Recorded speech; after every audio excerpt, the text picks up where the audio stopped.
So welcome to the Fifth Pig folding activity. This was something that was created either just before or during World War II.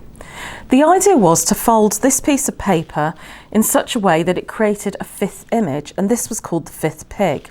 But I can tell you now that it's not actually a pig at all, it's going to be a person, someone that at the time you'd want to mock and laugh at.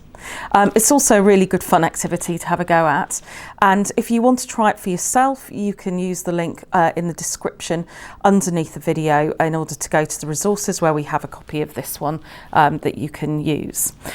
So what we're going to do is we're going to be folding it along some of these lines.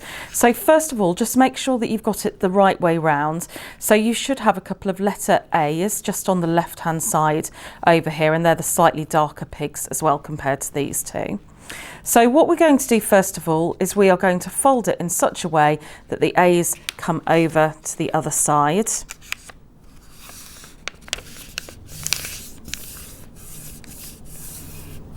Okay, I'm just going to open that back out again.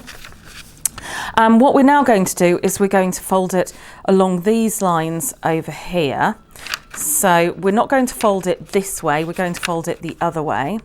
Now, if you've printed this out for yourself like I have, you might find that you need to just slightly adjust it. So it might not be exactly, as you can see, it's not quite exactly meeting the other side, but you can adjust that at the end anyway, just to make sure that the image appears as you want it to. So there we go. So we've now got it like that. You will now notice that you've got two letter B's at the bottom here. And what we're going to do is we're going to fold into the other side like so.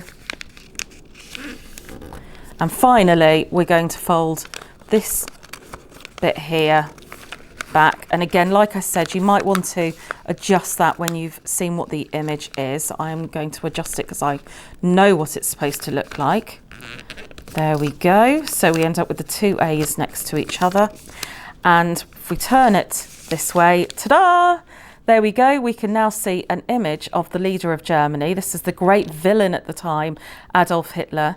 And not only was it a way of showing children and young people at the time what the leader of Germany looked like, but it was also a great way to attack him and laugh at him.